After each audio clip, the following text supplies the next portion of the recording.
Picture this. The year is 1985 and a cricketing rivalry long dominated by one side was about to witness a dramatic turning point. New Zealand, often dismissed as mere underdogs by their more dominant neighbours, arrived with quiet resolve and something extraordinary up their sleeve. At the heart of their ambition stood Richard Hadlee, a bowler on the brink of brilliance, ready to dismantle not just opponents, but the very narrative of inferiority. The venue? The Gabba in Brisbane. The occasion? The first test of a series that would alter perceptions forever. This is the story of how Hadlee etched his name into cricketing folklore with one of the most devastating spells ever witnessed.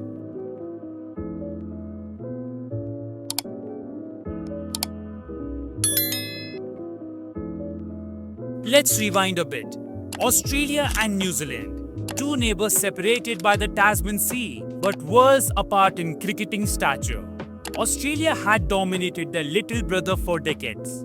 When New Zealand became a test nation in 1930, the Aussies barely paid attention. In fact, over 55 years, they had hosted New Zealand for a grand total of 6 tests.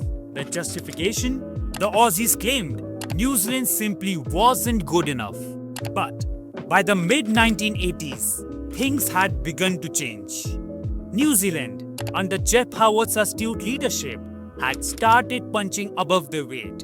They had beaten cricketing giants like West Indies, England and Pakistan at home, and even managed an overseas series win against Sri Lanka. For the first time, the term underdog began to feel misplaced. Australia, on the other hand, were a team in turmoil. Alan Border, their gritty captain, was trying to steady a sinking ship. The exodus of players to the South African rebel tours had left Australian cricket in disarray. They'd lost the Ashes 3-1 in England and were missing the likes of Dennis Lillee and Greg Chappell. Meanwhile, New Zealand arrived in Australia with a spring in their step. Their bowling attack, led by the aging but still formidable Richard Hadlee, was in red-hot form. At 34, Hadlee was in the twilight of his career. Questions loomed about his longevity. Critics whispered that batsmen had figured him out, and that left-handers in particular could leave his deliveries with ease as he mostly angled it across the stumps. But Hadlee wasn't one to back down. Under the guidance of coach Glenn Turner, he reinvented himself. Turner came up with an ingenious idea, placing a garbage bin where the umpire would stand during practice. The aim? To make Hadlee bowl close to the stumps, targeting the batsman's pads and forcing mistakes. Hadlee worked tirelessly to perfect this tactic, knowing that Australia's batting lineup included 4 left-handers in their top 7. And by the time the Gabba test rolled around, Hadlee was ready. The first morning of the match was tailor-made for swing bowling. Overcast skies loomed, the air was thick with humidity, and a damp pitch awaited as Jeremy Coney won the toss and confidently sent Australia into bat. With the stage set and conditions ideal, the Gabba was about to witness a bowling masterpiece. Hadlee wasted no time. In his very first over, he delivered a thunderbolt that set the tone for the day. Andrew Hilditch, Australia's opener, couldn't resist the bait. A short ball, the hook shot, and a mistimed effort that landed safely in Ewan Chandler's hands at deep fine leg. Gone for a duck. Hadlee and Turner had done their homework during the Ashes, dissecting Hilditch's compulsive hooking, and their plan struck gold instantly. Australia was 1 for 1, and the Gabba roared as a masterpiece began to unfold. Kepler Wessels and David Boone steadied the innings briefly, but the pressure was relentless. Hadlee bowled maiden after maiden, keeping the batsmen guessing. And just before lunch, he removed Boone with a peach of a delivery that seemed away just enough to kiss the edge. After the break, he was even more lethal. Alan Border, Australia's rock, played a loose cover drive, a rare lapse in concentration, and was caught by Bruce Edgar. Moments later, Greg Ritchie's attempted drive ended with a thick edge to the slips.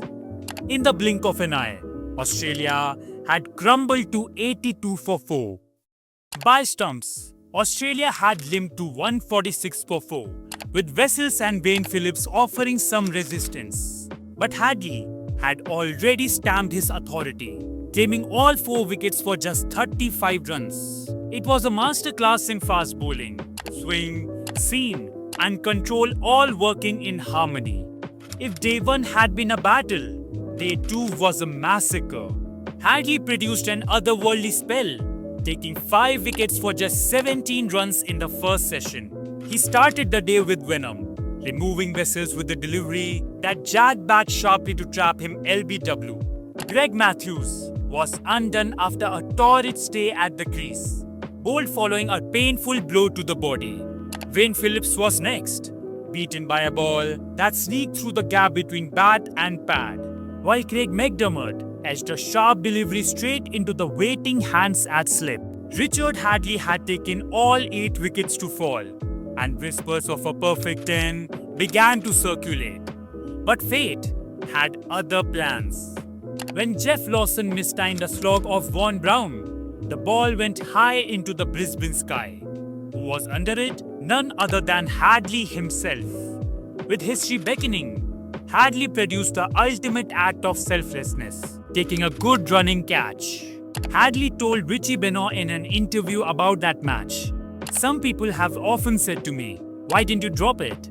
And I say, well, the game of cricket is not like that. You take every chance that you can." Hadlee brought the curtain down on Australia's innings by dismissing Holland, leaving them all out for 179. His final figures were nothing short of extraordinary. 9 for 52 in 23.4 overs, with 4 maidens and 0 extras. It was the 4th best return in Test history and had set the stage for an unforgettable New Zealand victory. New Zealand's batsmen piled on the misery. Martin Crowe's sublime 188 and John Reid's attacking century propelled New Zealand to a mammoth 553 for 7. Hadlee added insult to injury with a quick-fire 54, including 3 towering sixes. New Zealand's lead of 374 was insurmountable, and the pressure on Australia was immense. Australia's second innings echoed the first, with Chatfield striking early, and Hadlee once again removing Hilditch in familiar style. Alan Border's valiant 152 not out, and Greg Matthews' maiden century built a 197-run partnership, offering resistance. But Hadlee's relentless persistence broke through late on day 4, dismissing Matthews and paving the way for a decisive finish. On the 5th morning, it was fitting that Hadlee delivered the winning blow, clean bowling Bob Holland to seal an innings and 41-run victory. Hadlee's match figures? 15 for 123, simply sublime. Jason Gillespie would later say, "To get 9 wickets in an innings, I'd never seen anything like that." Hadlee himself reflected, "You strive for excellence. That was the closest I came. Everything clicked. Rhythm, timing, technique." This was not just a personal triumph for Hadlee, but a watershed moment for New Zealand cricket. They went on to win the series 2-1, with Hadlee's 33 wickets at 12.15, making him the undisputed player of the series. For a nation that had long lived in Australia's shadow, this was a moment of unbridled joy and validation. Richard Hadlee's 9 for 52 at the Gabba remains one of the greatest individual performances in cricket history. It was a spell that combined artistry, intellect, and sheer willpower. For New Zealand, it was a statement, a declaration that they were no longer the underdogs, but a force to be reckoned with. And for Hadlee, it was the ultimate testament to his genius.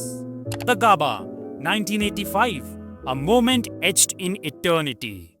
So guys, that's it for today's video. If you wish to look at how good was Shane Bond, or want to dive into the infamous underarm incident between Australia and New Zealand in 1981, click on one of the videos being displayed on your screen. Don't forget to like, share, and subscribe to my channel for more videos like this. Until next time, keep watching this beautiful game. See you soon.